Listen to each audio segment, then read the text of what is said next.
స్టేడియంలోకి enter అయినాం.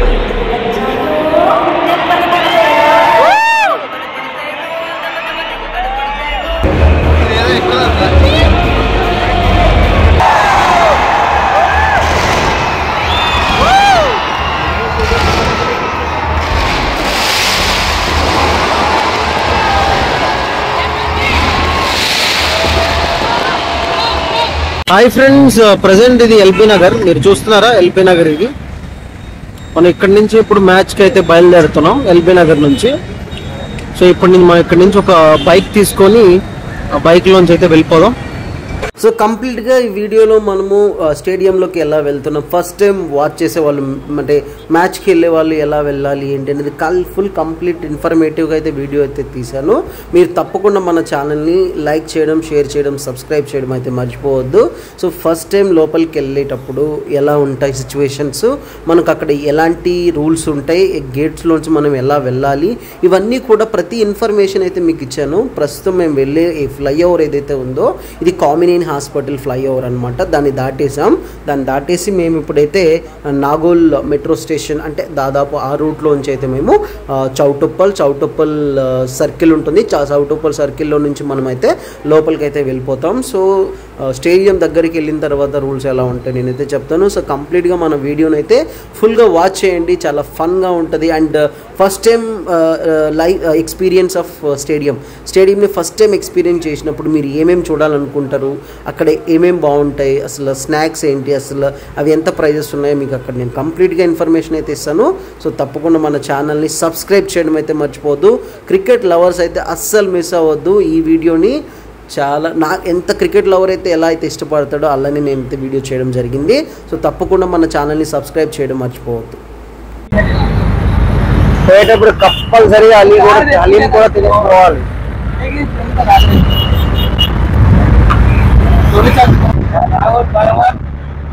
Nagole flyover ఉప్పల్కి reach అవుతున్నాం, దగ్గరలో ఉన్న ఉప్పల్కి. ఫైనల్గా ఉప్పల్ ఎంటర్ అవుతున్నాం.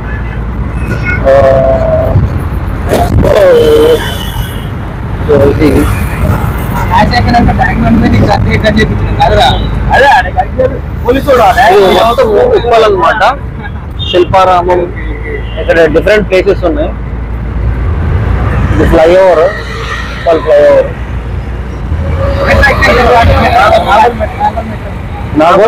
నాగోల్ మెట్రో. సో మెట్రో పనిచేస్తుంది. బస్సు ఏదైతే ఉందో ఇది సిఎన్జి బస్సు, ఎలక్ట్రిక్ బస్ అనమాట. కంప్లీట్గా చూడండి, electric bus. Present pollution reduce చేయడం కోసం ఎలక్ట్రిక్ వెహికల్స్ అయితే యూజ్ చేస్తున్నారు. Present green hydrogen, methane gas, రకరకాల గ్యాసెస్ అనేవి మనం యూజ్ చేస్తున్నాం. ఈ సిడిఎఫ్.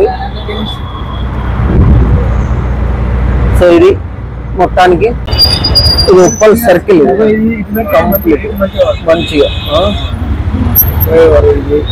మొత్తం ఉప్పల్ సర్కిల్. ఇది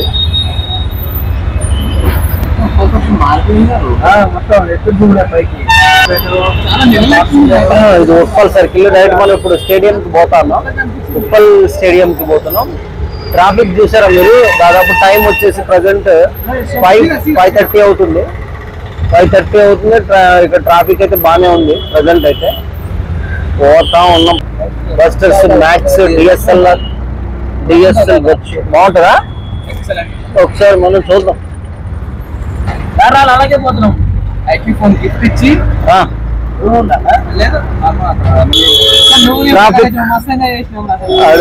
ట్రాఫిక్ కొంచెం దూరంకి వచ్చామంటే ట్రాఫిక్ పడిపోతుంది. సో బాగుంది. అంతేనా? వెళ్ళే రూట్లో స్పోర్ట్స్ పాయింట్ ఉంది, గేమ్స్ పాయింట్. చిన్నపిల్లలకి బాగా పనికొస్తుంది. ఇక్కడ చూపు ట్రై చేయాలి.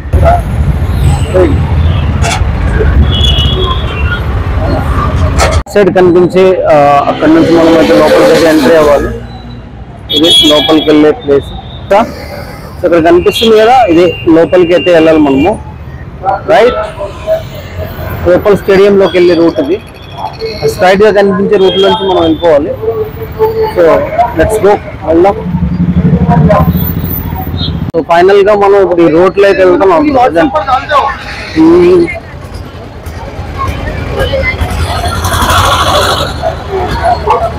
ఆరెంజ్ ఆర్మీ కనిపిస్తుంది కదా, అదే స్టేడియం. మా అన్ని టీ షర్ట్స్ ఇక్కడ అమ్ముతున్నారే మంచిగా కనిపిస్తుందా? టీ షర్ట్స్ అమ్ముతున్నారు ఇక్కడ. బ్యాగ్ అలో చేయకపోతే మళ్ళీ బ్యాక్ రావాలా?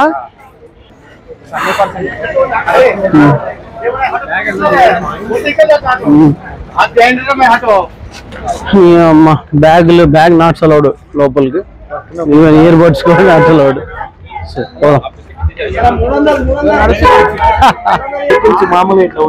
అంతేనా? గుర్రాలు అంటే ఓల్డ్ సిస్టమ్ ఇది. గుర్రాలు కూడా పెట్టి సెక్యూరిటీ పర్పస్ అంటే గుర్రాల మీద హంటింగ్ చేసి పట్టుకుంటారు ఇప్పుడు మనల్ని. Okay okay.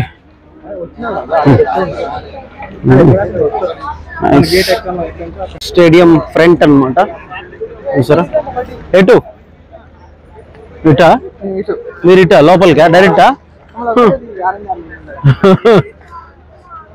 Rajiv Gandhi international stadium.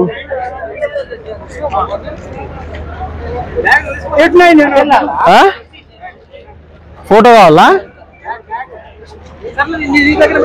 Bag కదా? Better.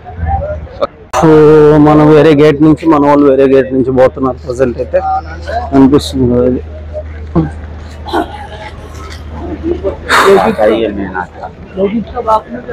So way to gate number 11, 10, 9, 8. So this is 8 also. So మన గేట్ నెంబర్ 8 ఓన్లీ. సో మనం ఇట్లా. సో ఎవరైనా ఫస్ట్ టైం వెళ్ళే వాళ్ళు, క్రికెట్కి చూడడానికి వెళ్ళే వాళ్ళు, ఇన్ఫర్మేషన్ అయితే చాలా ఉపయోగపడుతుంది. లోపలికి వెళ్ళేటప్పుడు ఏమేమి తీసుకెళ్ళాలి, ఏమేమి తీసుకొని వెళ్ళొద్దు అంటే, బ్యాగ్స్ అయితే కంప్లీట్గా గర్ల్స్ కానీ బాయ్స్ కానీ ఎవరికి అలౌ చేయట్లేదు. మన back side CSK versus SRH కూడా ఉంది. సో కంప్లీట్గా bags are not allowed. And any electronic gadgets అనమాట, లైక్ స్పీకర్స్ కావచ్చు, ఇయర్ బడ్స్ కావచ్చు, పవర్ బ్యాంక్స్ కావచ్చు, ఏది కూడా తీసుకెళ్ళడానికి లేదు. సో ఇక్కడ కనిపించే అపార్ట్మెంట్ NSL అపార్ట్మెంట్స్ అనుకుంటా. వీళ్ళలోంచి డైరెక్ట్గా మ్యాచ్ చూడొచ్చు. వీళ్ళకి ఫ్రీ ఆఫ్ కాస్ట్ అనమాట, అసలు డబ్బులు కట్టాల్సిన అవసరం లేదు. సో ఇక్కడ పార్కింగ్ లాట్ ఉంటుంది. లోపలికి ఇలా వెహికల్స్ని పార్క్ చేసుకోవచ్చు. కార్లు కావచ్చు, వెహికల్స్ అన్నిటి ఆల్మోస్ట్ బైక్స్, కార్స్ అన్నీ కూడా. సో మేమైతే లేట్గా వెళ్ళాం. 5:30కి మ్యాచ్కి వెళ్తున్నాం కాబట్టి ప్లేయర్స్ ఆల్రెడీ స్టేడియంలోకి ఎంటర్ అయిపోయారు. వాళ్ళు ఆల్రెడీ ప్రాక్టీస్ చేసుకుంటున్నారు అనుకుంటా. సో ఇది మేము టికెట్ అయితే తీసుకొని లోపలికి వెళ్తున్నాం. సో కంప్లీట్గా ఎలాంటి బ్యాగ్స్ లేవు, ఎలాంటి ఇయర్ ఫోన్స్ కానీ, ఎలాంటి మైక్రోఫోన్స్ కానీ ఏది అలౌడ్ లేదు. ఇది మాత్రం గుర్తుపెట్టుకోండి. సో నేనైతే చాలా తీసుకెళ్ళాను, కానీ అక్కడ అలౌ చేయట్లేదు. కానీ నేను ఎలాగోలా బయట పెట్టేసి వెళ్ళాను అనమాట. సో అవి నేను మిస్ అయ్యాను. మ్యాచ్ అయిపోయిన తర్వాత I lost my ear phones అనమాట. సో అలాగా. సో మీరు ఈ ఇన్ఫర్మేషన్ తీసుకోండి. నాకు ఇక్కడ ముందు కనిపించే వాళ్ళు అసలు టికెట్ లేదు కదా, ఏం లేదు వాళ్ళ దగ్గర. వాళ్ళైనా లోపలికి వస్తున్నారనమాట. వాళ్ళు అడుగుతున్నారు మీ టికెట్స్ చూపించండి అని. సో వాళ్ళని అక్కడ స్టాప్ చేసేసారు. వాళ్ళ టికెట్లు లేకుండా ఎంట్రీ లేదు. అండ్ లోపల కొంతమంది అయితే నన్ను బ్లాక్లో టికెట్లు కూడా అడిగారు అనమాట. సో ఏమన్నా బ్లాక్ టికెట్స్లో ఉన్నాయా అని అడిగారు. బట్ నా దగ్గర లేవు అయితే అని చెప్పాను అనమాట. సో ఇది ఇలాంటి ఎక్స్పీరియన్స్ అయితే అన్నీ కూడా కనిపిస్తుంటాయి. సో ఇక్కడైతే మీరు గుర్తుపెట్టుకోవాల్సిన విషయాలు అవన్నమాట. సో లోపలికి వెళ్ళేటప్పుడు ఎలాంటివి తీసుకుని వెళ్ళొద్దు. మీ దగ్గర ఎక్కడైనా బయట వెహికల్స్ అనే ప్లేస్ ఏమైనా ఉంటే అక్కడ పెట్టుకోవడానికి వెళ్ళడానికి ట్రై చేయండి. ఇది మాత్రం ఫిక్స్. ఓకే, గుర్తుపెట్టుకోండి. సో నేనైతే ఫస్ట్ ఈ గేట్లోంచి వెళ్ళిపోయాను. ఈ గేట్ C11 అనుకుంటా. C11 ఇక్కడ ఫస్ట్ చెక్కింగ్ అంతా చేసేసారు. బట్ C11 కాదు, అది C8, 9 అనమాట. సో నేను ఇక్కడ కాదని తెలుసుకొని ఇక్కడ మళ్ళీ వాళ్ళంతా చెక్ చేశారు. మొత్తం పాకెట్స్ అన్ని చెక్ చేసి, మొబైల్ ఫోన్స్ కూడా ఏదైతే ఒక లాస్ట్ ఎంట్రీ గేట్ ఉంటుంది అక్కడ వీడియో రికార్డ్ చేయడానికి లేదు. వాళ్ళు అక్కడ మొబైల్స్ని స్టాప్ అంటే ఫోన్ స్విచ్ ఆఫ్ చేపించి తర్వాత లోపలికి ఎంట్రీ చేయిస్తున్నారు అనమాట. లోపల మనకు స్కానర్స్ అంటే ఏదైనా మెటల్ డిటెక్టర్స్ కానీ అవన్నీ కూడా ఉంటాయి. ఏమైనా అన్నోన్ మెటీరియల్స్ తీసుకెళ్ళామంటే వాళ్ళు అక్కడే పట్టుకుంటారు. సో ఇలాంటి ఏం చేయొద్దు. సో మీరు మ్యాచ్ని అయితే హ్యాపీగా ఫ్యామిలీతో ఎంజాయ్ చేయాలన్నా కానీ ఇలాంటి వాటర్ బాటిల్స్ ఏం అలౌడ్ ఉన్నదన్నమాట. అక్కడ మీకు నా బ్యాక్గ్రౌండ్లో కనిపించే వాళ్ళకి ఈవెన్ చార్ట్ పైన నేమ్స్ రాసుకొని వస్తాం కదా, అది కూడా క్యాన్సిల్ చేసి వాళ్ళు చెప్తున్నారు, వినండి. అక్కడ కనిపిస్తుంది లైన్లో అవుతాము. స్టేడియంలోకి వెళ్ళడానికి ఇలా ఫాలో చేసి ఒక జస్ట్ క్రాక్ అట్లా పెట్టారు అంతే లోపలికి ఎంట్రీ కోసం. సో ఇది నా టికెట్.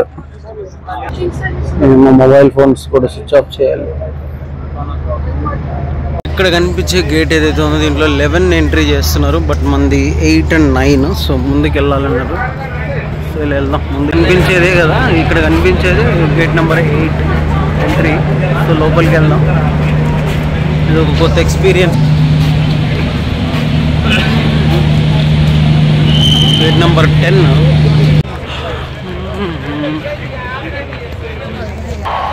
స్టార్ట్ అయ్యింది. సౌండ్స్ వస్తున్నాయి. This is the gate number 8.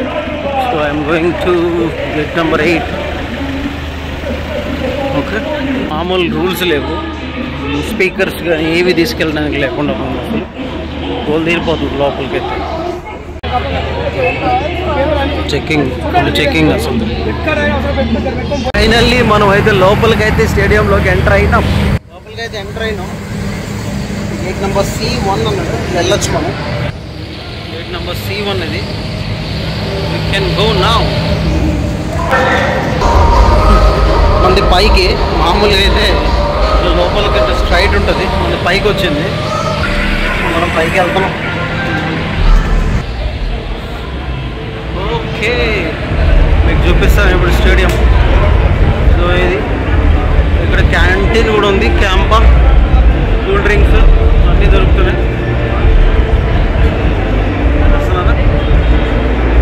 Finally మనం స్టేడియంలోకి ఎంటర్ అయినాం.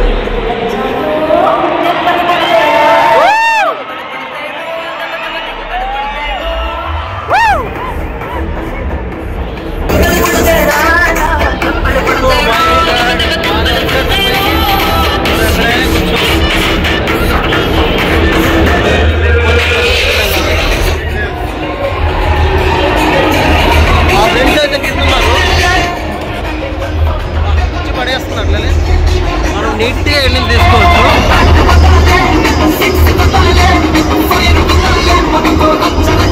ఎల్ఎస్జీ ప్లేయర్స్ చూసారా.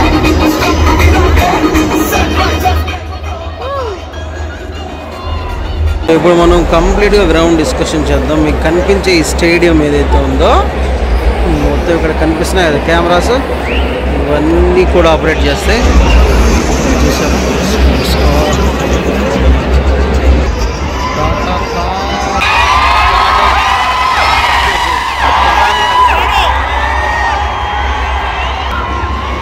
ఇలాగా మనకు లోపలైతే చూపుతారు. మొత్తం మనకు స్టేడియం అందరండిపోతుంది.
అక్కడ కనిపించేది sun Risers DJ.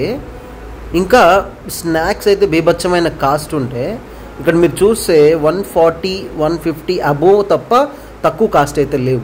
Time toss వేస్తున్నారు present. Rishabh Pant, Pat Cummins.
Place introduction అవుతుంది. పైన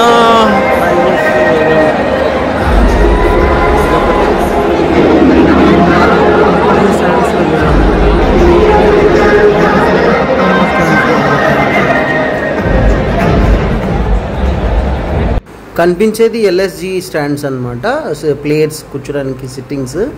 అండ్ దాని పక్కనే కొంచెం ఆపోజిట్ సైడ్లో సన్ రైజర్స్ హైదరాబాద్ స్టాండ్స్ ఉంటుంది. దాని బ్యాక్ సైడ్ మీరు అబ్జర్వ్ చేస్తే కావ్య మారన్ వాళ్ళు అంటే స్పెషల్ విఐపీస్ ఉంటారు కదా, వాళ్ళు కూర్చున్న స్టాండ్స్ అయితే కనిపిస్తాయి మీకు. సో ఇది మొత్తం ఒక్కొక్క ప్రైజింగ్ లెవెల్ అయితే ఉంటుంది. సో నేను కూర్చునేది 2500 అనమాట, ఆల్మోస్ట్ ఇంక్లూడింగ్ జిఎస్టీతో కలిపి. నా కింద కూర్చున్న స్టాండ్స్లో వచ్చేసి 3000 అలా ఉంటుంది. దాని పక్కన స్టాండ్స్ కొన్ని ఉన్నాయి, వాటిలో 5000, 8000, 15000 అంటే టికెట్ లెవెల్ అనేది పెరుగుతూ ఉంటుంది అనమాట. సో ఇలాగ డిఫరెంట్ లెవెల్స్ అయితే మనకు ఈ గ్రౌండ్లో సీటింగ్ అరేంజ్మెంట్ అయితే చేశారు. సో ఇప్పుడైతే ప్యాడప్ అవుతున్నారు. సన్ రైజర్స్ హైదరాబాద్ బ్యాటింగ్కి వస్తున్నారు. LSG own the toss. ముందైతే ఎంపైర్స్ గ్రౌండ్లోకి ఎంటర్ అయ్యారు. సో ఇది లైవ్ ఎక్స్పీరియన్స్ అనమాట. నేను పర్టికులర్గా నేను ఫస్ట్ టైం నేను ఇలా లైవ్ మ్యాచ్ చూస్తున్నా. So I'm feeling very excited. నాకు చాలా బాగా అనిపించింది. So Shardul Thakur first bowling అయితే వస్తున్నాడు. ఎల్ఎస్జి మొత్తం ఫీల్డింగ్ సెట్ చేసుకున్నారు, ఓన్ ద టాస్ కాబట్టి. సో వాళ్ళు బౌలింగ్ చూస్ చేసుకున్నారు, ఎస్ఆర్హెచ్ వాళ్ళు బ్యాటింగ్ చూస్ చేసుకున్నారు. ఎస్ఆర్హెచ్ టార్గెట్ ఈరోజు 300 అనేసి మొత్తం సన్ రైజర్స్ హైదరాబాద్ మొత్తం ఉప్పల్ స్టేడియం అందరూ కూడా 300 అని అనుకుంటున్నారు అనమాట. సో చూద్దాం ఎలా అయితే మ్యాచ్ అయితే ఉంటుందో.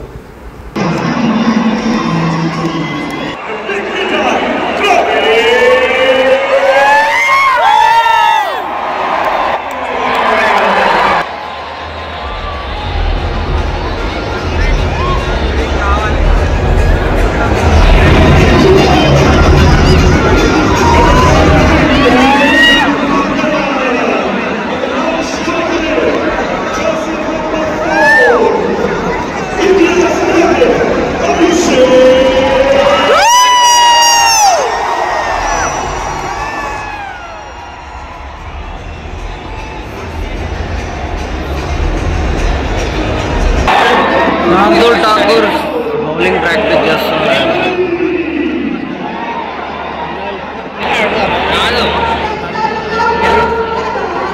నితీష్ రాణా గారి పరిస్థితి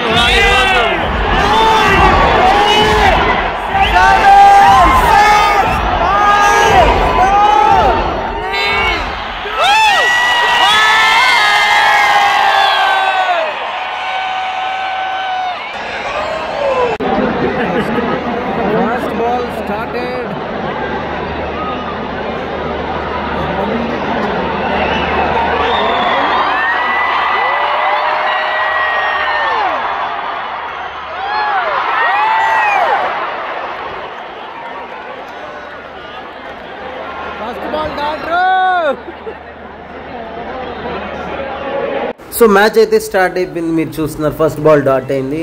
సో నాకైతే నా ఫీలింగ్స్ చెప్తున్నా. సో ఫస్ట్ టైం నేను లైవ్ మ్యాచ్ ఇలా ఎక్స్పీరియన్స్ చేస్తున్న రిషబ్ పంత్ మంచి మంచి లెజెండ్ ప్లేయర్స్ అందరూ కూడా మన ముందు గ్రౌండ్లో అయితే ఆడుతున్నారు. బట్ నాకు ఎలా అనిపిస్తుందంటే సో మామూలుగా మనం గల్లీలు క్రికెట్ ఆడతాం కదా, సో అంతే ఎగ్జైట్మెంట్గా వాళ్ళు కూడా క్రికెట్ ఆడుతున్నారు. సో ఐఎమ్ ఫీలింగ్ చాలా చాలా చాలా బాగా అనిపించింది నాకు. ఎందుకంటే అసలు ఇంత దగ్గరగా లైవ్ మ్యాచ్ అంటే చాలామంది చాలాసార్లు చూసుంటారు, బట్ ఇది ఫస్ట్ మ్యాచ్ లైవ్ ఎక్స్పీరియన్స్ ఎప్పుడూ కూడా వేరే లెవెల్ ఉంటుంది. సో ఇంతమంది లెజెండ్స్ మంచి మంచి ప్లేయర్స్ మన ముందున్నారు, ఆడుతున్నారు. సో నాకు చాలా బాగా అనిపించింది. అసలు ఆ బౌలింగ్ చూస్తే దాదాపు బౌలింగ్ 130-140 km/h ట్రావెల్ అవుతుంది. సో వాళ్ళు ఎలా స్టాప్ చేస్తున్నారు. అసలు ఆ రిషబ్ పంత్ని చూశారు మీరు, ఎంత హైట్ ఉన్నాడు.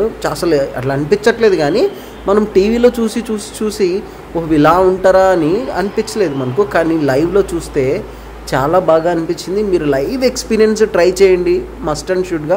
ఇది డెఫినెట్గా ఒక్కసారైనా మనం ట్రై చేయాలి ఇలాంటి లైవ్ ఎక్స్పీరియన్సెస్, ఎందుకంటే చాలా బాగా అనిపిస్తుంది ఇది. అండ్ దాని లోపల ప్రైజెస్ విషయాలు కావచ్చు, లోపల ఎలా ఉంటుంది అనేది మొత్తం కూడా వి విల్ డిస్కస్. బ్రేక్ టైంలో మనకు అక్కడ ఫ్రీ వాటర్ ఉంటుంది, బ్రేక్ టైంలో కాకుండా ఫ్రీ వాటర్ ఉంటుంది, కానీ చాలా చాలా చాలా దారుణంగా ఉంటుంది. 38,000 స్ట్రెంత్ ఉన్న ఈ స్టేడియంలో మనకు అంత ఈజీ కాదు ఏది దొరకడం.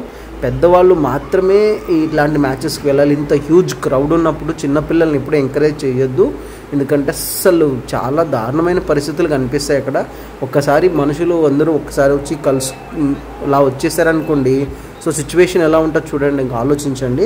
సో ఇలాంటివి ఎప్పుడు ట్రై చేయొద్దు. కానీ సో బెటర్ ఫస్ట్ వికెట్ అయితే పడిపోయింది, సో ఫీలింగ్ బ్యాడ్, కానీ తప్పదు. మన ప్లేయర్స్ మన అందరికీ ఇక్కడ సపోర్టే, బికాజ్ ఆఫ్ వీఆర్ ఇండియన్స్. ఏంటి బ్యాక్ టు బ్యాక్ వికెట్స్ రీప్లేలో వెళ్తూ చూసావా,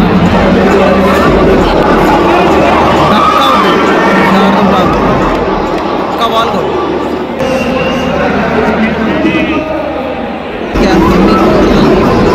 Jimmy camera. So hattrick ball, waiting for hattrick ball. Hattrick wicket పడుతుందో లేదు చూద్దాం, సరేనా. చూద్దాం. శార్దుల్ ఠాకూర్కి ఒక వికెట్ పడ్డది.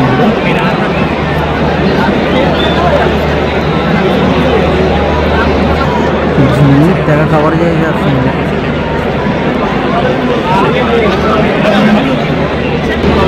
Hat trick ball, waiting for the hattrick ball.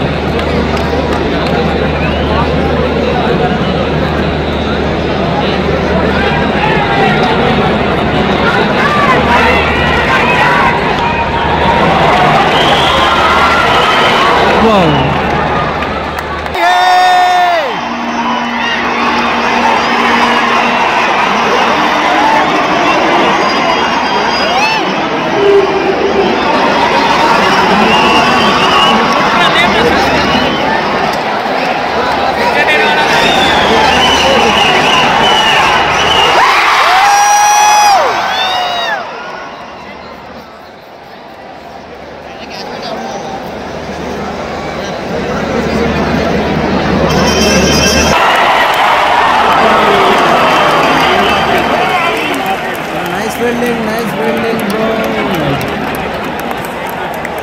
మొత్తం చీర్ గర్ల్స్ మొత్తం గ్రౌండ్ చుట్టూ 3 దగ్గర ఉన్నారనమాట. 3 దగ్గరలో చీర్ గర్ల్స్ ఉన్నారు. బట్ మనము టీవీలో చూసినప్పుడు ఏమనుకుంటామంటే ఒక దగ్గరే ఉన్నారు, వాళ్ళని రిపీటెడ్గా చూపిస్తున్నారు అనుకుంటాం కదా. కానీ మొత్తం గ్రౌండ్ చుట్టూ 3 ప్లేసెస్లో వీళ్ళనైతే పెట్టడం జరిగింది. సో వాళ్ళైతే 3 దగ్గర నిలబడి చీర్ చేస్తుంటారు అనమాట. అది వాళ్ళు ఎప్పుడంటే ఓవర్ అయిపోయిన తర్వాత, లేకపోతే 4 కానీ 6 కానీ కొట్టినప్పుడు అప్పుడు వస్తారనమాట. సో ఇది బ్రేక్ టైంలో. సో బ్రేక్ అయితే ఫస్ట్ ఇన్నింగ్స్ కంప్లీట్ అయింది. లోపల క్యాంపాకి సంబంధించిన కూల్ డ్రింక్స్, బయట వచ్చేసి డ్రింకింగ్ వాటర్, ఫ్రీగా అయితే డ్రింకింగ్ వాటర్. మీరు అక్కడ క్రౌడ్ చూస్తే తెలుస్తుంది. అండ్ దాని తర్వాత ఒక బ్యూటిఫుల్ లైటింగ్ షో అయితే వేశారు, మీకు ఇది చూపిస్తాను. బ్యూటిఫుల్ లైటింగ్ అనమాట. కంప్లీట్గా గ్రౌండ్ మొత్తం కూడా లైట్ని ఐ థింక్ పవర్ని కట్ చేసి తర్వాత లైటింగ్ షో వేశారు. తర్వాత క్రాకర్స్ అయితే కాల్చారు. బీభత్సంగా ఉంది, ఒకసారి మీరు కూడా వినండి.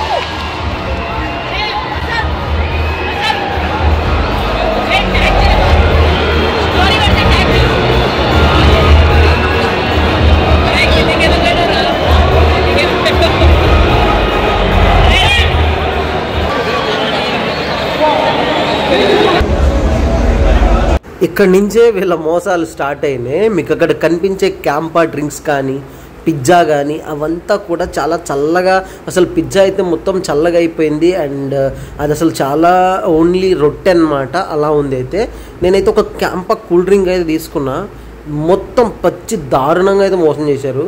ఆ క్యాంపా కూల్ డ్రింక్లో ఐస్ క్యూబ్స్ ఎక్కువేసి క్యాంపా డ్రింక్ ఏదైతే ఉందో అది తక్కువ వేశారు. అసలు మొత్తం ఎక్కువసేపు తాగడానికి లేదు, అది ఆ ఐస్ క్యూబ్స్ అయితే డిజాల్వ్ అవ్వట్లేదు, అది అలానే ఉంటున్నాయి. బీభత్సమైన మోసం అని చెప్పొచ్చు దీనైతే. క్యాంపా వాళ్ళు పిచ్చగా డబ్బులు దండుకుంటున్నారు. దయచేసి క్యాంపా వాళ్ళు మీరు కూల్ డ్రింక్ ఇవ్వండి. మీరు 60 రూపీస్ కూల్ డ్రింక్ ప్రైస్ని తీసుకున్నప్పుడు ఆ మాత్రమైనా ఇవైతే డ్రింక్ అయితే ఇవ్వాలి. It's too much of disappointed. A snacks కూడా అక్కడ ఏది కూడా హై అఫోర్డబుల్ ప్రైస్ అనమాట. ఎక్కువగా అంత ఈజీగా ఖర్చు చేసి ఎవరు తినలేరు. సమోసాలు అన్నీ దొరుకుతున్నాయి కానీ చాలా ఎక్స్పెన్సివ్ ఉంటున్నాయి. 100 అండ్ అబోవ్ పైనే ఉంటున్నాయి అన్నమాట. ప్రతిదీ కూడా తక్కువ కాస్ట్ అయితే లేవు, ఇంక్లూడింగ్ దారుణ ఐస్ క్రీమ్స్ కావచ్చు, అన్నీ ఉన్నాయి. బట్ చాలా ఎక్కువ ప్రైజెస్ అనిపించింది. ఇది కొంచెం డిసప్పాయింట్ అయింది. ఓకే పర్లేదు, అక్కడైతే ఎవరైతే లోపలికి వాటర్ బాటిల్ ఎంట్రీ ఉండవు, ఏది ఉండదు అనమాట. జస్ట్ మొబైల్ ఫోన్ మాత్రమే ఎంట్రీ, రిమైనింగ్ ఏది లేదు. సో అది చాలా డిసప్పాయింటెడ్ ఆ విషయంలో మాత్రం. తర్వాత మీకు ఇంకా కొన్ని క్రికెట్ గురించి తెలియాల్సింది ఏంటంటే, మనము ఓవర్స్కి మధ్య ఇలా టైమర్ అయితే ఇస్తారు. ఎక్కువ టైం అయితే తీసుకుంటే ఆ ప్లేయర్ ఏదైతే ఉందో ఆ టీంని వాళ్ళు ఎలా చూస్తారంటే, డెఫినెట్గా ఆ టీంని వాళ్ళు కాయిన్స్ అనేటి, అంటే కొన్ని పాయింట్స్ అయితే లాస్ అవుతుంది. మనం ఐపీఎల్లో చూస్తుంటాం స్కోర్ బోర్డులో అలా అనమాట. సో మంచి ప్రదర్శన కనిపించలేదు. తర్వాతకి ఇక్కడైతే మీకు కనిపిస్తున్నాడా, విక్టరీ వెంకటేష్ అయితే మధ్యలో వచ్చాడు మ్యాచ్లో. హాఫ్ ఆఫ్ మ్యాచ్ అయిపోయింది, ఫస్ట్ ఇన్నింగ్స్ అయిపోయిన తర్వాత సెకండ్ ఇన్నింగ్స్ అయితే వచ్చాడు, అక్కడ కూర్చున్నాడు కనిపిస్తున్నా. పక్కనే కావ్య మారన్ కూడా ఉందన్నమాట. సో ఇది ఫైనల్గా ఓవరాల్గా అయితే మ్యాచ్ చాలా డిసప్పాయింటెడ్గా నడుస్తుంది ప్రజెంట్. సెకండ్ ఇన్నింగ్స్లో నికోలస్ పూరన్ గాడు ఇంకా చెప్పాల్సిన అవసరం లేదు, కుక్కను కొట్టినట్టు కొడుతుండు, మా స్టాండ్స్ దగ్గర కొడుతుండు 6లో. సో దాంతో ఆల్మోస్ట్ అందరూ డిసప్పాయింటెడ్లోనే ఉన్నారు. సో అయిపోయింది మ్యాచ్ అనుకొని చాలామంది, ఆల్మోస్ట్ కొంతమంది అయితే వెళ్ళిపోతున్నారు కూడా ఇక మ్యాచ్. నాకైతే ఆ 20 ఓవర్స్ అయిపోయేటప్పటికి ఆల్మోస్ట్ గ్రౌండ్ మొత్తం క్రౌడ్ అంతా క్లియర్ అయిపోయింది. సో ఇక్కడ మళ్ళీ నికోలస్ పూరన్ అవుట్ అయిన తర్వాత ఇంకొంచెం ఊపు వచ్చింది. అక్కడ చూసారా, నికోలస్ పూరన్ 25 బాల్స్లో 70 రన్స్, అంటే బీభత్సమైన కొట్టిండు అనమాట అన్న. సో దాంతో వెస్టిండీస్ కదా ఆ మాత్రం కొడతాడు ఫిక్స్, అది మేమైతే అట్లనే అనుకున్నాం. సో తర్వాత వికెట్ పడింది, కొంచెం హ్యాపీగా ఫీల్ అయ్యారు. కానీ ఆ లోపల చాలామంది అయితే డిసప్పాయింట్లో ఉన్నారు, సన్ రైజర్స్ ఓడిపోతుంది అని. సో వెళ్ళిపోతున్నారు ఆల్మోస్ట్ ప్లేయర్స్ అని. ఈరోజు చాలా వరకు ఇషాన్ కిషన్ కానీ, అభిషేక్ శర్మ కానీ, తర్వాత హెన్రీ క్లాసన్. ఈ మ్యాచ్లో మేము అసలు ఫస్ట్ మ్యాచ్, ఈ మ్యాచ్లో మేము హ్యాపీగా ఫీల్ అయింది ఏంటంటే, ఒకటి ఫ్రీ హిట్ చూసాం, లైవ్లో ఫ్రీ హిట్ చూసాం. ఇంకొకటి లైవ్లో డైరెక్ట్గా వికెట్ బ్యాట్ కొట్టిన తర్వాత ఏదైతే బౌలర్ హ్యాండ్కి తగిలి డైరెక్ట్ వికెట్ తగ్గుతుంది కదా, అది చూసినాం. ఆల్మోస్ట్ అన్నీ చూసామన్నమాట. నాకైతే ఈ మ్యాచ్ అయితే ఫస్ట్ మ్యాచ్ గుర్తుండిపోద్ది లైఫ్లో. So SRH versus Lucknow super Giants అనమాట. చాలా మంచిగా అనిపించింది నాకైతే. సో ఇదైతే నా ఎక్స్పీరియన్స్, నాకైతే ఇలా అనిపించింది అనమాట మ్యాచ్. నాకు మంచి ఎక్స్పీరియన్స్ని అయితే ఇచ్చింది. ఫస్ట్ టైం నేను ఇలా గ్రౌండ్కి వెళ్ళేసి అంతమంది హై డెసిబుల్స్లో, అంత హ్యూజ్ క్రౌడ్లో సౌండ్ చూసారు మీరు, బీభత్సమైన సౌండ్స్ మధ్య మ్యాచ్ చూస్తే ఆ కిక్కే వేరనిపించింది. అక్కడ కనిపించేవాడు ఇషాన్ కిషన్ అనమాట. సో ఆల్మోస్ట్ అందరైతే ఎస్ఆర్హెచ్ ఫ్యాన్స్ అయితే డిసప్పాయింట్ అయ్యారు. కానీ ఎవరైతే క్రికెట్ లవర్స్ ఉంటారో దే ఆర్ ఫీలింగ్ హ్యాపీ. ఎందుకంటే ఎవరు గెలిచినా అది మన వాళ్ళే గెలిచినట్టు, ఇండియన్స్ గెలిచినట్టే మనం ఫీల్ అవుతాం కాబట్టి. సో ఫైనలీ ఇది ఈరోజు వ్లాగ్ అయితే. సో నేను మన ఎక్స్ప్లోరింగ్ మిస్టర్ చెన్ ఛానల్లో ఇలాంటి వీడియోస్తో పాటు, అంటే ఎక్స్ప్లోరింగ్ వీడియోస్తో పాటు కంప్లీట్గా ఎక్స్ప్లోరింగ్కి సంబంధించిన వీడియోస్ అయితే అప్లోడ్ చేయడానికి ట్రై చేస్తాను. తప్పకుండా అయితే మన ఛానల్ని సపోర్ట్ చేయండి, సబ్స్క్రైబ్ చేయడం అయితే మర్చిపోవద్దు దయచేసి. కంప్లీట్ ఫుల్ వీడియోని అయితే చూడండి. సో ఇది మన మొబైల్ ఫోన్తో రికార్డ్ చేసిన వీడియో అనమాట. చాలా అద్భుతంగా అయితే తీసాను నేను. సో మొత్తం ప్లేయర్స్ని కానీ చూపించడం కానీ, ఆల్మోస్ట్ మొత్తం వీడియో మీకు మొత్తం క్రికెట్ మొత్తం చూపించేస్తే కిక్ ఏముంటుంది చెప్పండి. అందుకే కొన్ని మెయిన్ హైలైట్ బిట్స్ అయితే పెట్టడం జరిగింది. సో ఫైనల్గా మ్యాచ్ అయితే అయిపోయింది. మీరు చూస్తే క్రౌడ్ ఆల్మోస్ట్ లేచి వెళ్ళిపోయారు. సీట్స్ ఖాళీ అనిపిస్తున్నాయి కదా, అట్లా క్రౌడ్ అయితే వెళ్ళిపోయారు. సో ఇప్పుడు ఫైనల్గా ప్లేయర్స్ మీటప్ ఉంటుంది అండ్ మాట్లాడతారు. Man of the match, player of the match అని కొన్ని ఉంటాయి, అవి అయిపోతాయి. ఆ తర్వాత ఎవరైతే వాళ్ళు వెళ్ళిపోతారు అనమాట. ఇక్కడ చూసారా మ్యాచ్ అయిపోయింది. మ్యాచ్ అయిపోయిన తర్వాత అందరూ ఒకసారి షేక్ హ్యాండ్స్ ఇస్తున్నారనమాట. ఇది మంచిది అనమాట గ్రౌండ్లో. అంటే ఇక్కడ ఎలాంటి ఈగోయిస్టిక్స్ లేకుండా మ్యాచెస్ అనేటివి సర్వసాధారణం అనమాట. ఓడిపోవడం గెలవడం అనేది ఇలాంటప్పుడే ఆ మ్యాచ్ యొక్క అందాన్ని చూపిస్తారనమాట. ఇది నాకు బాగా నచ్చుతుంది. ఈ ప్లేయర్ అక్కడ వచ్చి షేక్ హ్యాండ్స్ తీసుకోవడం, హక్ చేసుకోవడం అయ్యంతా కూడా. సో ఎనీవే మ్యాచ్ అయితే సక్సెస్ఫుల్గా కంప్లీట్ అయిపోయింది. So this is the vlog. ఈ డెఫినెట్గా మన ఛానల్ని సపోర్ట్ చేయండి, సబ్స్క్రైబ్ చేయడం అయితే మర్చిపోవద్దు. నెక్స్ట్ ఎక్స్ప్లోరింగ్ వీడియోతో, పక్కా ఎక్స్ప్లోరింగ్ వీడియోతో మీ ముందుకైతే వస్తాను. So don't miss with subscribe my channel. Thank you for watching. Complete video చూడండి.